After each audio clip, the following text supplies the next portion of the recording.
Well, I grew up in North London, and my parents came here from Sri Lanka, and I'm the eldest of three boys. And we grew up in a really quiet suburb of Finchley.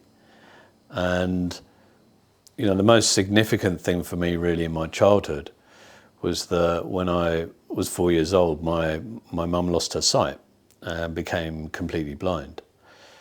And there were, one younger brother, another one on the way. And, at the time, I think my dad was working as a lawyer, and he realised that he couldn't really pursue that career and look after my mum and us at the same time, and he switched to lecturing law because it gave him a bit more free time and some space to sort of be there for us. But there was a lot going on with my mum, so we had relatives and friends who would look after us. And I never really understood the impact of that. I always, by the time I could understand that my mum was blind, it was just, mum can't see. And you have to make sort of allowances for that. But now, having been through all the treatment I've been through and, becoming a therapist, I really understand how that impacted on me. And I know all about things like attachment and developmental processes. And what actually happened was I just became really noisy and really loud and a bit naughty. That's what I was labelled as by the people around me. And I understand now that I just wanted attention. The connection that I'd had as a baby between my mum, the eye contact and the way that the mother and the child mirror each other and communicate in an unspoken way, that was taken away from me. And I didn't really realise how significant that was. But I reacted, against that, and I reacted, I think, against the trauma in the family. I believe that they had to suppress their feelings in order to just get on with things. And my mum is the most amazing woman I know. She's set up a charity for the blind, which is a huge charity that does loads of work now. She set it up from scratch. She used to teach 40 kids piano. She brought the three of us up. She wasn't going to let it beat her. And she did everything, she cooked, she cleaned, did the lot, took us to school. But I think in that process, she had to shut a lot of her feelings down. And it was the same with my dad. He wanted to provide, he wanted to be reliable, and he was absolutely really looked after us well. But I think in order to do that, he couldn't allow himself to connect with his anger or his distress, or I imagine even his fear. I see the addict often as a vessel for systemic disturbance, and that's what happened to me. I think a lot of the trauma in the family, I acted it out. I felt what they couldn't feel, and I didn't know it at the time, but I just, went off down this route. And I do remember being really obsessed with things. So I'd get obsessed with toys or programs or this, that, or the other, and I would want it and want it and want it. And as soon as I got it, I didn't want it anymore. The buzz had gone, and I'd be on to the next thing. And it was more about the process and the obsession than it was about the actual thing. And I always wanted what was beyond my reach. I was never content. And I think it's related to what I was just talking about. And it took me down a route where I wanted to hang out with these older lads who lived on my street. There was quite a few kids on my street, and we used to knock about on our BMXs and stuff like that. And it was quite lively. And I wanted to be around these kids who basically were bullying me.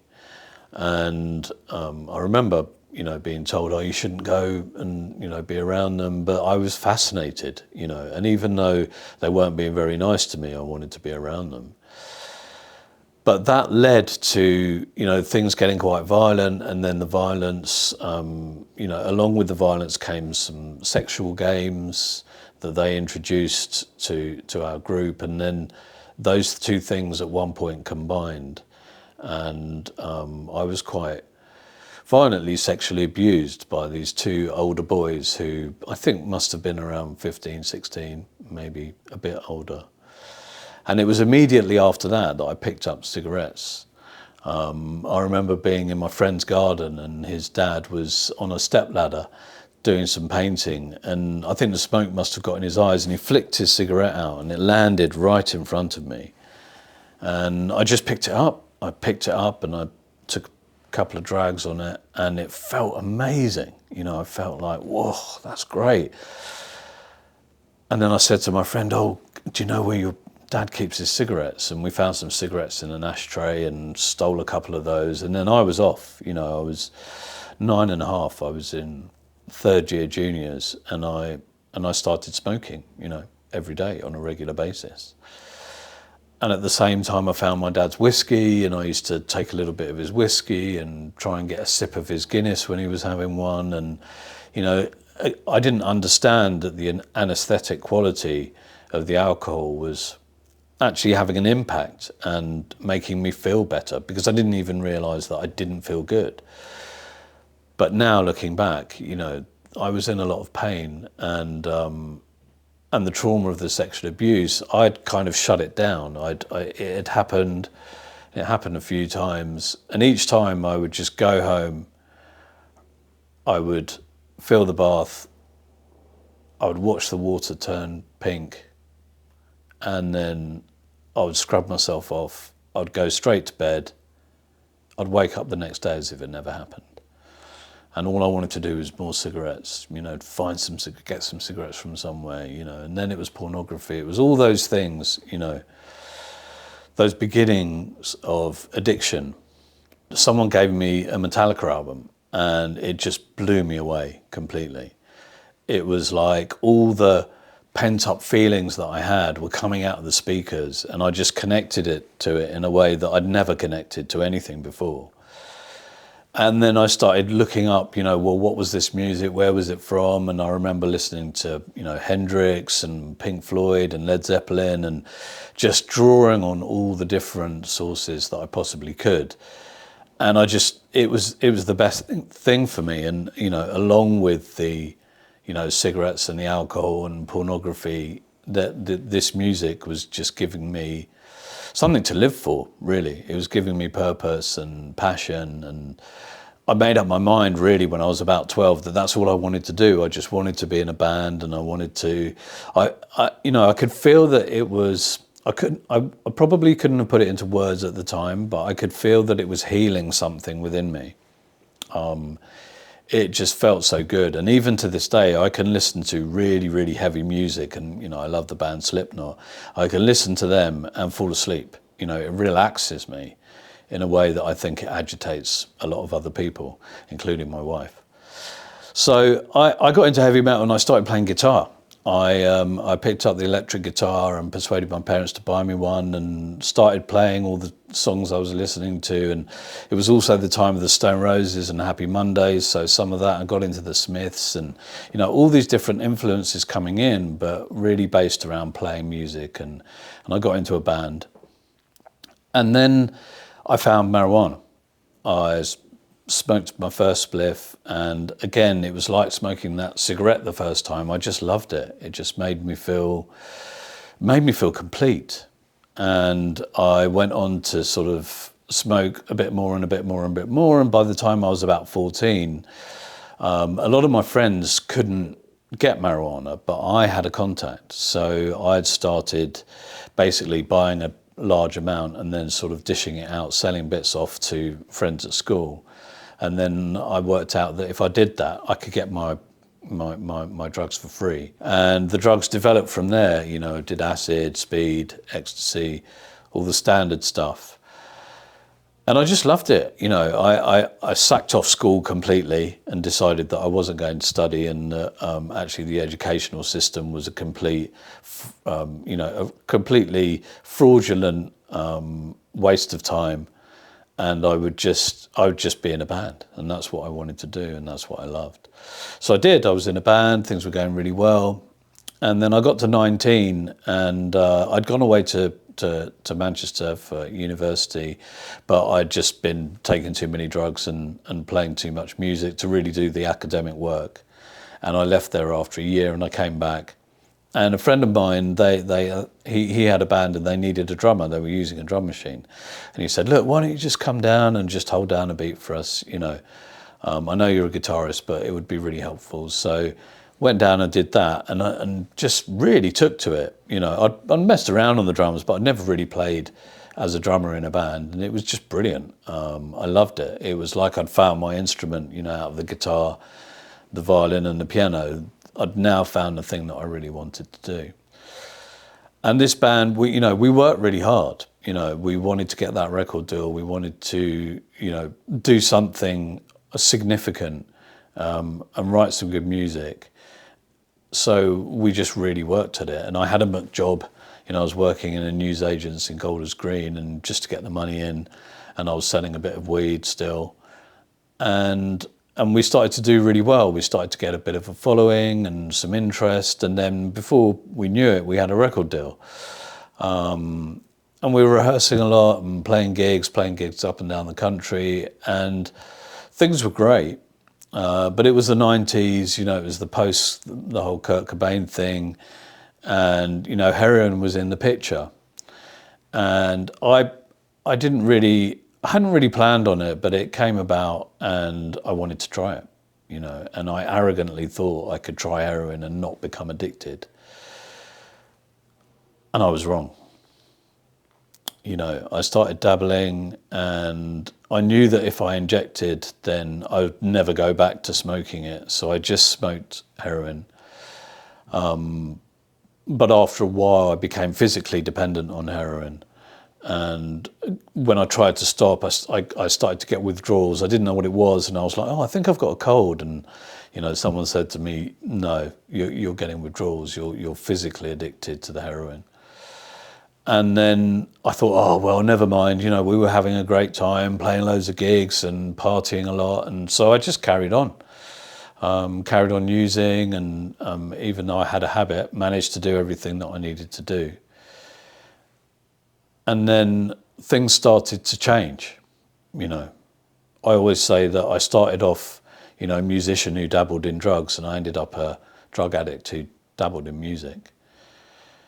And as I used more and more heroin, and tolerance grew, and, you know, things were getting more focused on that, I lost sight of really my passion for the music.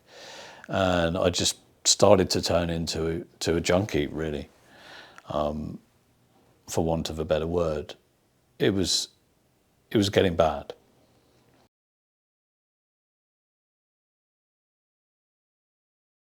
Being a heroin addict was something that I was maintaining, and it hadn't really become a problem. But then slowly things were changing, and I ended up in a place where, you know, I couldn't really do what I was meant to do in terms of being in the band. And relationships were starting to fracture. I was losing my friends. My family knew that something was wrong. And actually what happened was the band got dropped by the label, and I was left with nothing. You know, my dreams that I was on track to fulfill had completely gone. And I had no qualifications, no other sort of professional line of career. And all I had was a heroin habit. And it was at that point that I really sunk even deeper.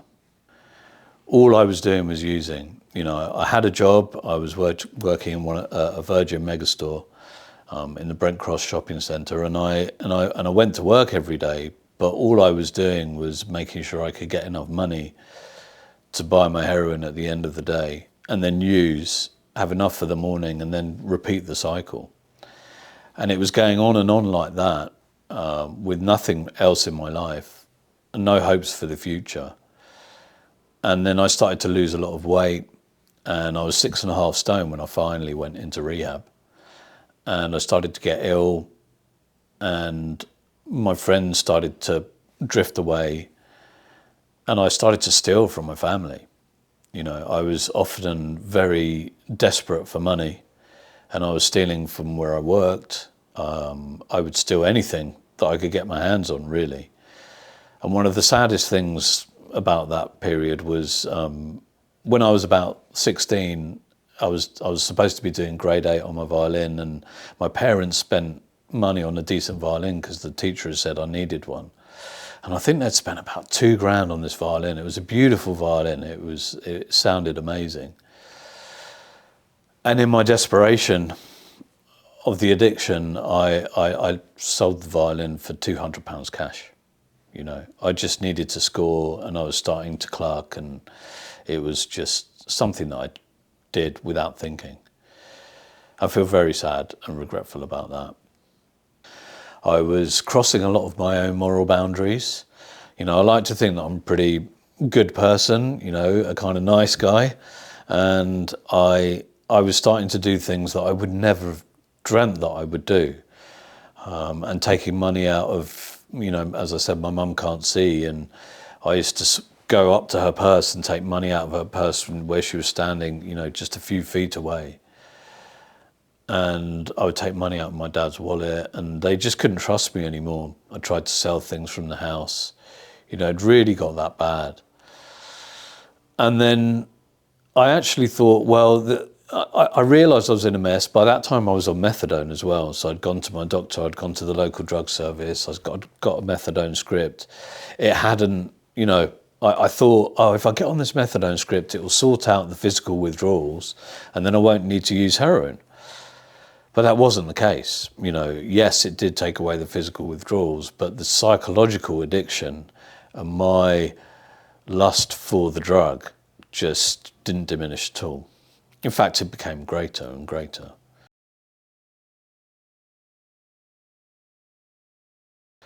And so I was on methadone, I was smoking dope every day, I was using heroin every day as well. And I was becoming more and more ill in and of myself. And then I thought, well, if I go and see a counsellor and sort out my emotional issues, then I might not need to use the drugs. So I went to my GP and I said, can you hook me up with a counsellor? I saw this counsellor and she said, oh, no, I can't work with you. You need an addiction specialist. And she sent me to this chap called Simon Good, who, you know, I literally credit him with saving my life, because he was a really gentle psychotherapist, and he knew what he was doing, and he knew that I would be resistant. So he just gently started to plant some seeds. And he started telling me about, you know, 12-step fellowships and about treatment, and that addiction was an illness and I was caught in it, and I needed to think about, you know, a serious life change. And at first I just fobbed him off, and, you know, what I wasn't interested at all, and I would go to the sessions completely stoned. And he said to me, look, I can't do proper psychotherapy with you because you're under the influence, but if you want to come and see me and do some counselling, we can chat about what's going on for you. So that's what I did. And over a period of 2 years, he just drip fed me this stuff in a very gentle way. And eventually I went to a couple of NA meetings, and I just thought, wow, this is insane. These guys are just in a cult, and they're crazy, and they're just moaning about why they can't use drugs. Why don't they just go and do it? And that's what I was doing. You know, I had drugs in my pocket, and I would just go outside and use them. But I think there was a part of me that connected with the truth of it. There was part of me that connected with the realities that they were sharing and the experiences that they'd had. And even though I didn't realise it, there was a part of me that knew I'd be back there. And it was February the 12th, 2003, you know, and I woke up and I realised, you know, I need to go to rehab. I need to have something in between me and the drugs, because I just could not stop myself. I'd kind of been trying on and off to not use for probably 2 or 3 years at that point. I was 29, and, you know, I would say to myself at the beginning of the year, right, New Year's resolution, I'm not going to use this year, I'm just going to stick to smoking dope, I'm going to stick to my methadone, I'm going to bring my methadone down, come off the heroin. And then I would get to Christmas time and it would be like, oh my God, I've done another year of using heroin. another year of not moving forward in my life, another year of stealing and lying and cheating. So eventually I said to him, I think I need to, after this sort of awakening that I had, I said to him, look, I need to go to rehab. Will you help me do it? And he kindly wrote a letter to my parents explaining the predicament that I was in. And they were amazing, actually. They took it really well. They were shocked, they were upset, but they took it really well, and they supported me to go to this amazing rehab called Cloud's House. And that was 2003, June the 12th was the day that I walked in there.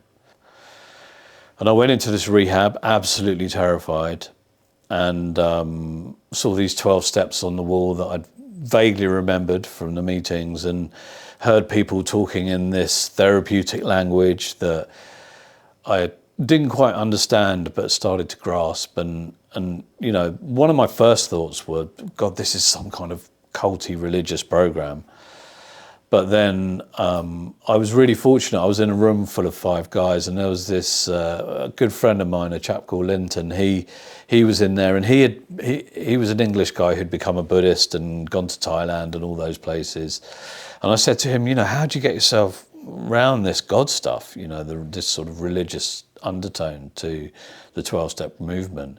And he said, oh no, well, you can do it like this, you can look at it as the interconnectedness of everything, and you're not handing it over to a God, you're just handing it over, you're just letting go, and you've got to admit you're insane. And I couldn't argue with that, but I wanted to go every other day. I wanted to leave, and I wanted to use, and people just kept saying to me, just stay another 24 hours, just stay.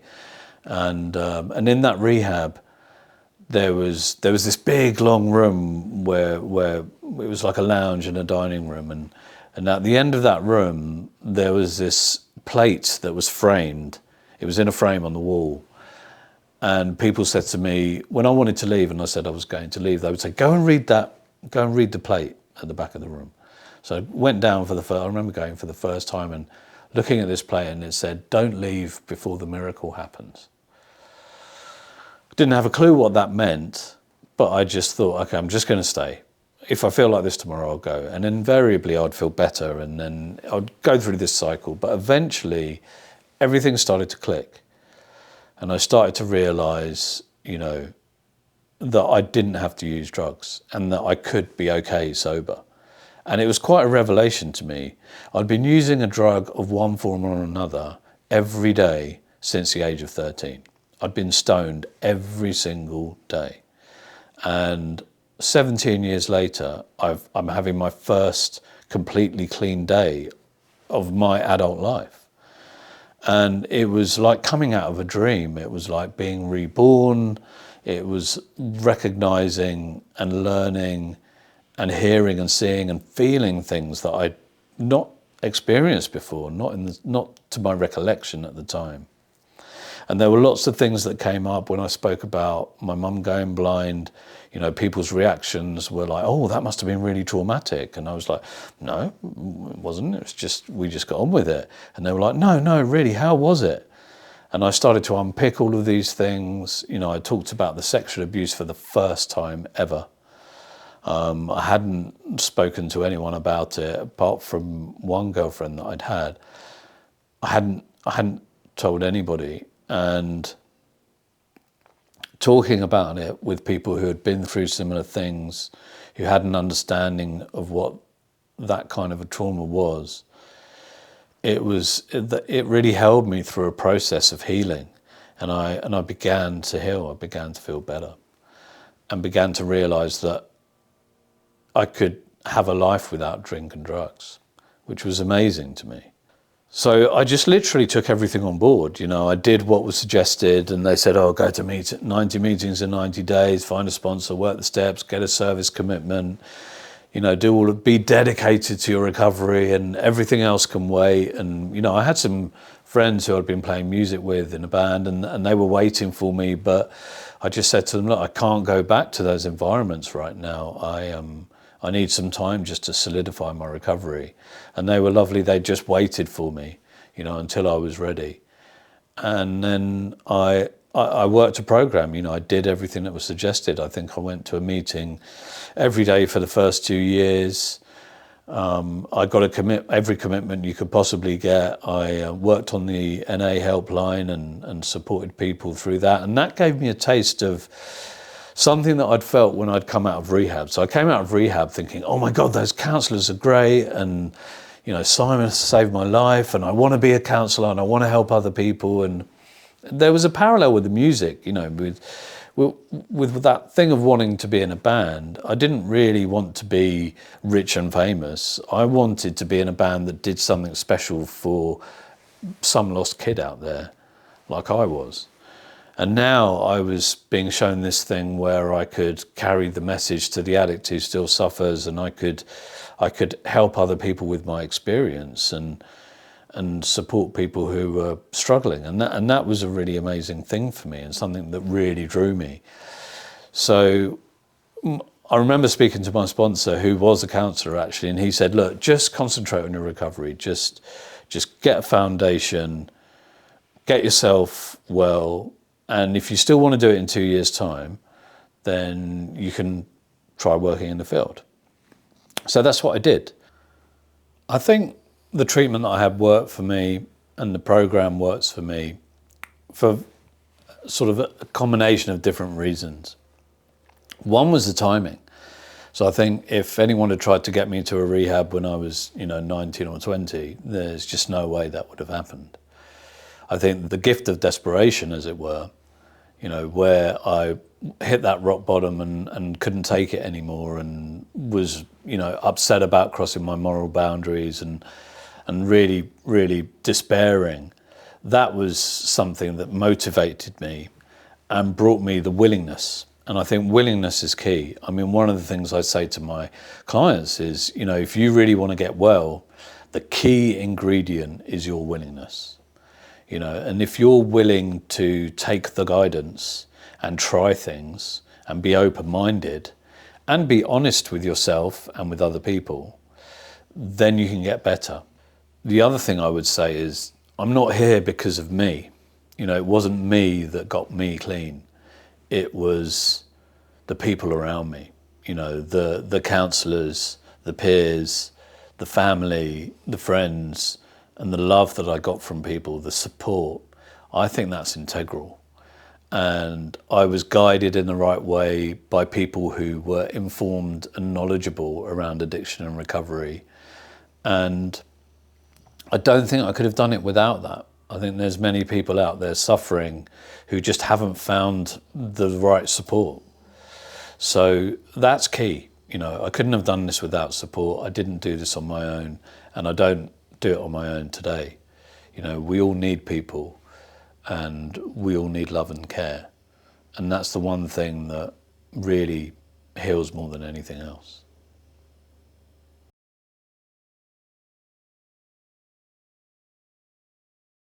I finally started volunteering for a company called WDP in the statutory sector, working with frontline heroin and crack addicts and alcoholics, people who are homeless, people coming from prison, and it was amazing. I just loved the work. I loved the people around me. I was really fortunate to have, some amazing people to work with, a great manager who kind of set me up to be the person professionally who I am today. And I just started living a life, really. And at the same time, not meaning to rhyme, but I met my wife, or my wife-to-be. And she was a recovering addict as well. And we met in meetings. And at first I was unsure, and she had a daughter, and it was a bit like, do I really want to get involved with somebody with a child? And but we were just drawn together, and we're best friends still today. And we clicked in a way that I'd never imagined I would click with anyone. And we're quite different personalities, but it just seems to work incredibly well.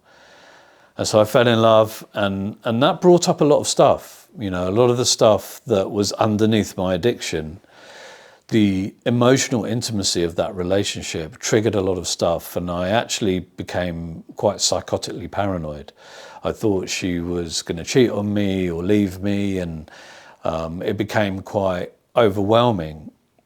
And she said to me, look, you're going to have to work on this stuff,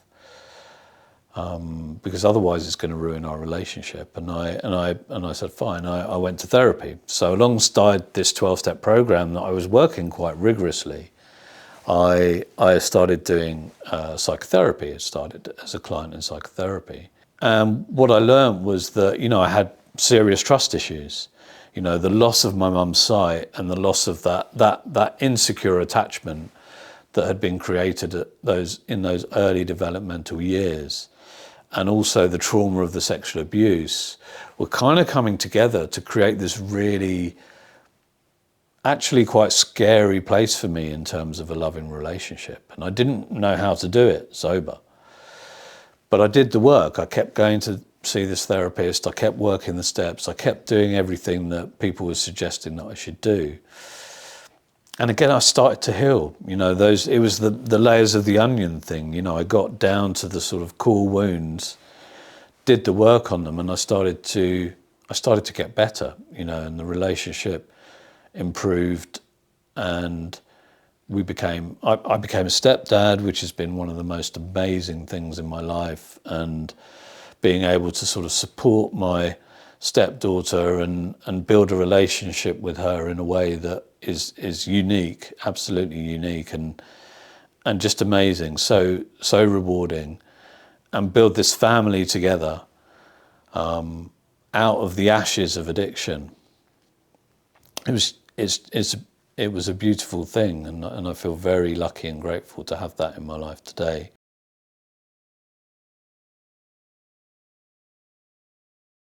Well, I think there's lots of things that I've learned along the way that contribute to who I am and how I live my life.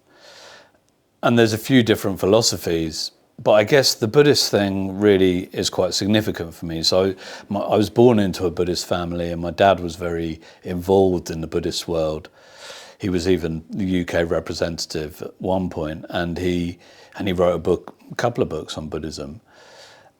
But I had a strange relationship with it, because when we were kids, it was kind of forced on us, and I didn't really want to connect with anything. I wanted to be like all the other white kids. I didn't want to be Sri Lankan or different, or even have a weird name. I remember going home to my parents and crying and saying, "Why didn't you call me Charlie? You could have called me Charlie." And I'm quite glad I'm called Chula now. I like my name. It's original. There's not many of us about. So the Buddhist thing, I rejected it at first, but then when I sort of got into smoking dope and when I was in my late teens and started looking at sort of life philosophy, I reconnected with it, and I thought, oh, actually, a lot of that makes sense, and a lot of different things about it made sense to me. And the whole interconnectedness of everything, and the ideas of compassion and tolerance and those kind of things. But then when I got into the heroin, it disconnected me from any sense of spirituality.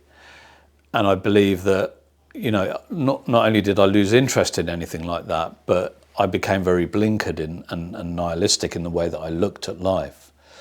But then when I came into 12-step recovery, there was this whole thing around, finding a higher power and having a spiritual program. And I kind of went back to it. I went back to the Buddhism. And I don't really say that I'm a Buddhist.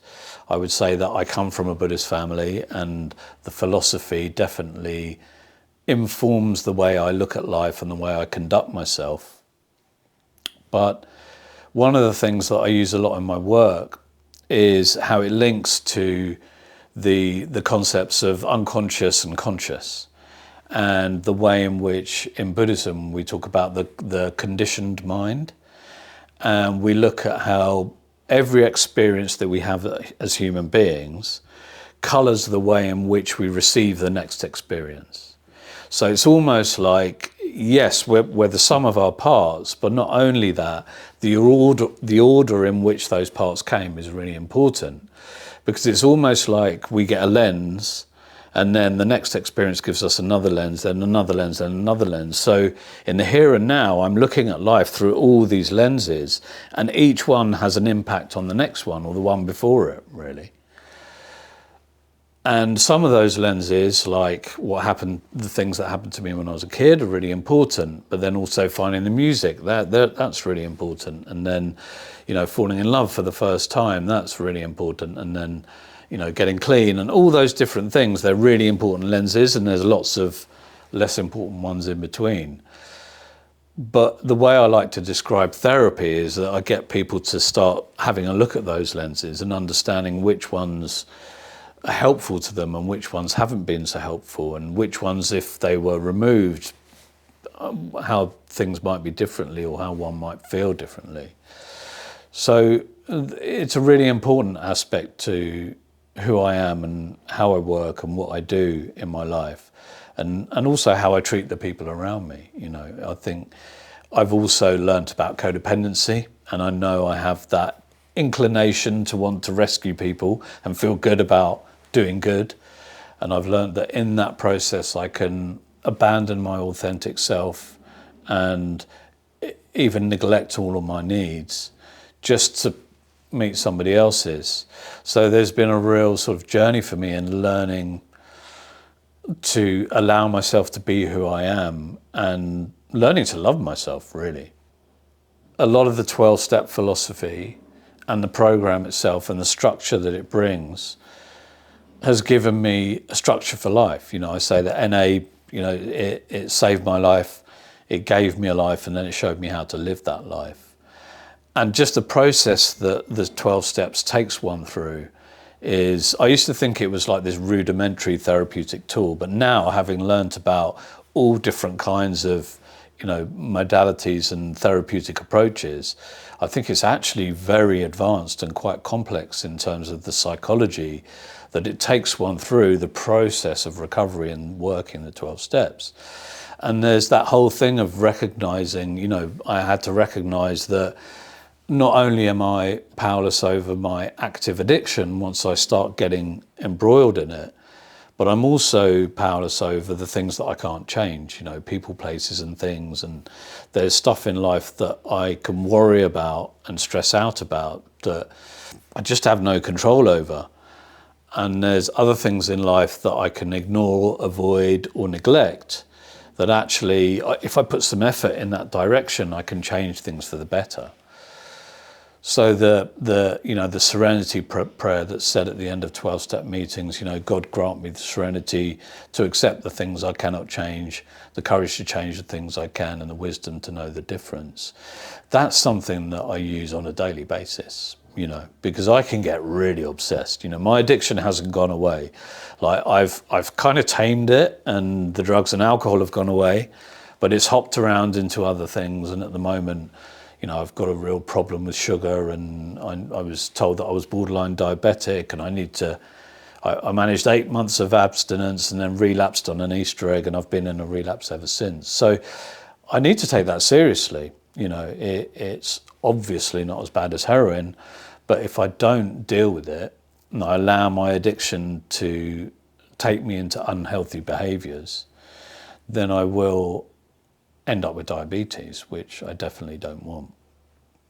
So there's lots of things I've learned from the recovery process and from the life of being an addict as well, that has given me an overall life philosophy that I feel, actually, I'm a pretty happy guy. I enjoy my life today.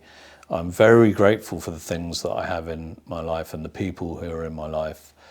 I feel very blessed. So, I have an inner peace that I didn't even know was possible. And that's something absolutely, that's the most priceless gift that I've ever received. And if there's anything I can say to anybody out there who is suffering with addiction, I would say find whatever works for you. Don't be closed-minded. Try everything that's out there. Go to meetings, do different things, build a support network. Don't inhibit yourself any more than the addiction is already inhibiting you. Take the steps to get better, because we can, and we do.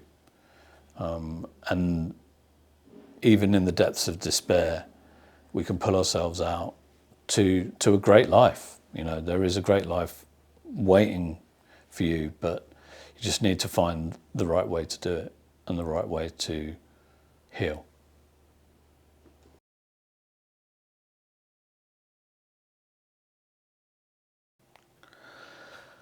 I think I needed different things at different times. You know, the thing that I guess I lacked the most was what I lost when my mum went blind.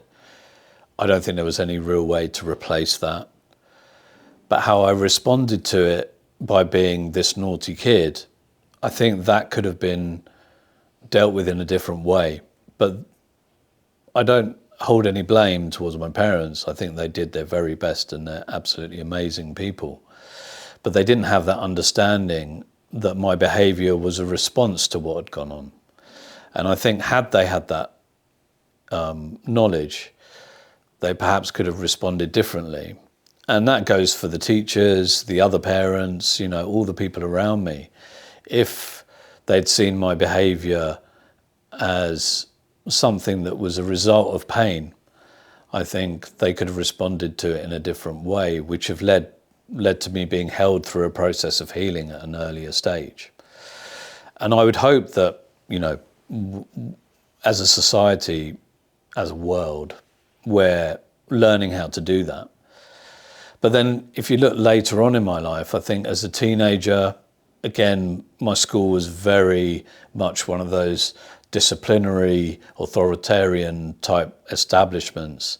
And if I'd been somewhere where, again, I could have been understood and nurtured and cared for, I may have turned out differently. And then finally you get to my place in the music industry, and I think nobody ever came up to me and said, you know, what's going on? You know, you don't look very well, and you're not really managing to fulfill your commitments adequately. What's going on? And I guess that's what I tried to do. You know, at Attune, we tried to sort of take that duty of care for people who aren't being adequately cared for and need support and help. And if somebody had just said that to me, maybe things would have been different. I don't know.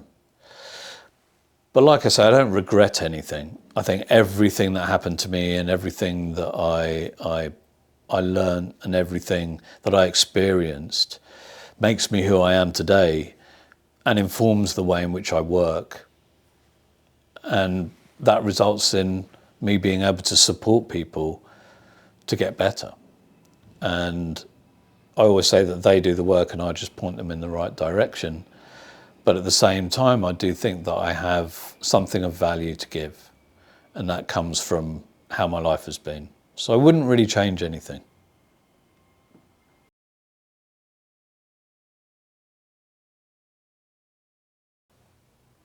So I'd realised I'd drifted away a bit from the client work.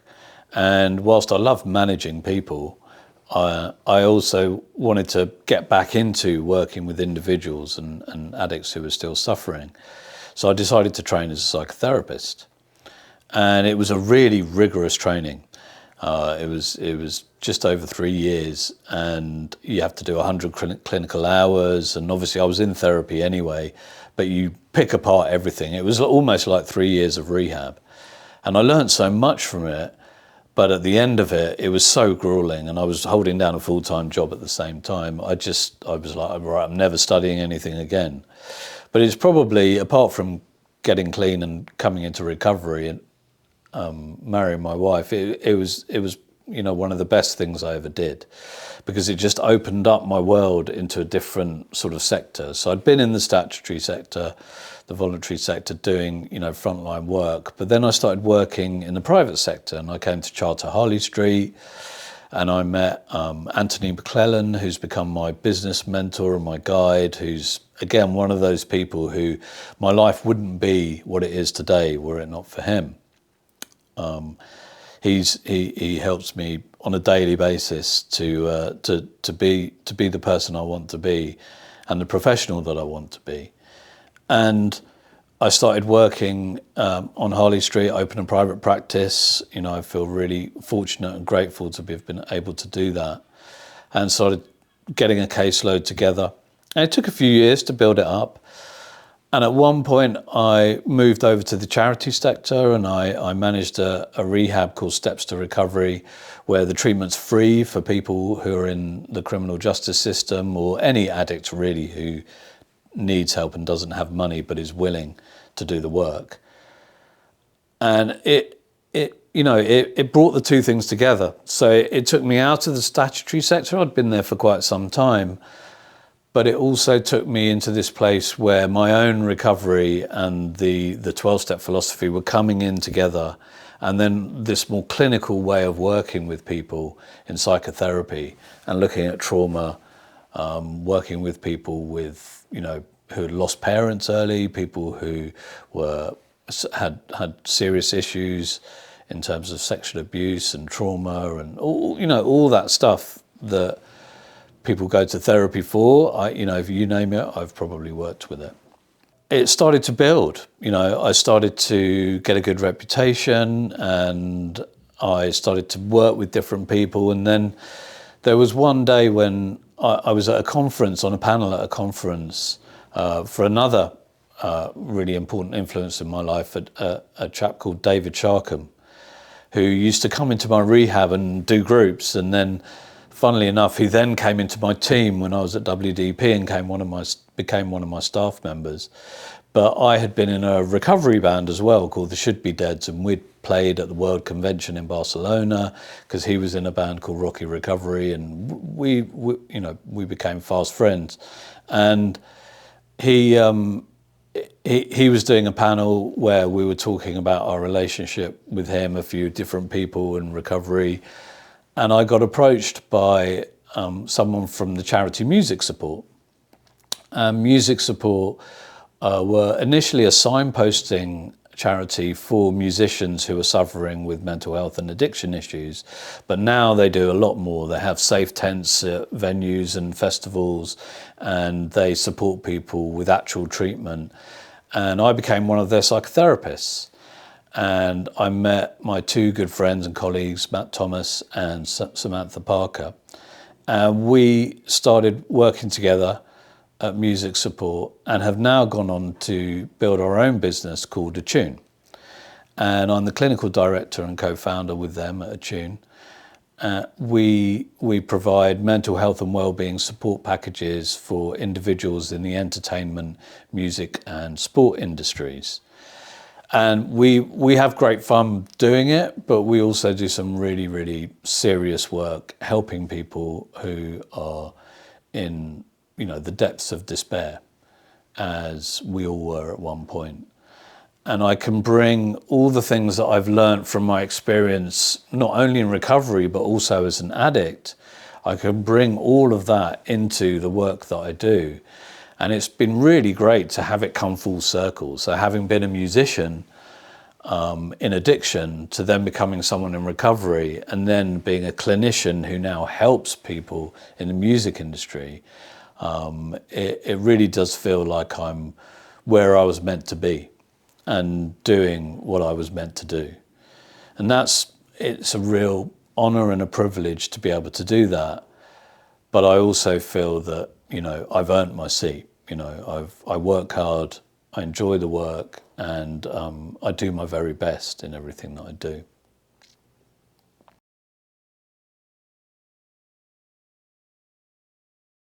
Well, the main thing for me is that I continue to help people, in my capacity as a psychotherapist and a clinician.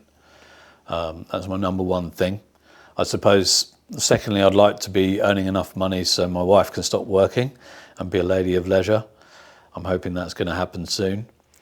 And I'd like to continue supporting my stepdaughter, and as she has a family, be an instrumental part in supporting all of them. And then it's the business that we're growing. We're growing a tune. Hopefully, will grow and become a big business for us, and I want to see that grow and touch people and help people in the entertainment, music, and sport industries. And I've got one thing on my bucket list, which is I promised myself I'll get a Porsche. And it's an interesting story really around that, because I didn't learn to drive until 2015. So I'd never driven. And when I was with my wife, when we went on holiday, we'd get a hire car and she would drive, and I'd be saying, "Oh, wow, isn't this scenery amazing?" And she'd be like, "Well, I can't see it, I'm driving."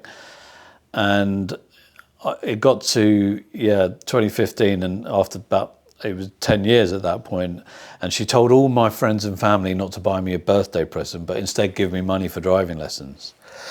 So I got this money and I started driving lessons, and I took to it like a duck to water. I just loved it, absolutely loved it. And then passed my test, got a car, and she's unleashed a monster. So I just became this absolute Audi fanboy, obsessed with cars. I watch stuff on cars on YouTube all the time. I've kind of upgraded my car every sort of 2 or 3 years whenever I can afford to do so. And my dream is to have a Porsche, like a 911 Turbo S. That is my dream. So I'm hoping that I'll be able to do that within the next 5 years. And if I do that, then, I'll die a happy man.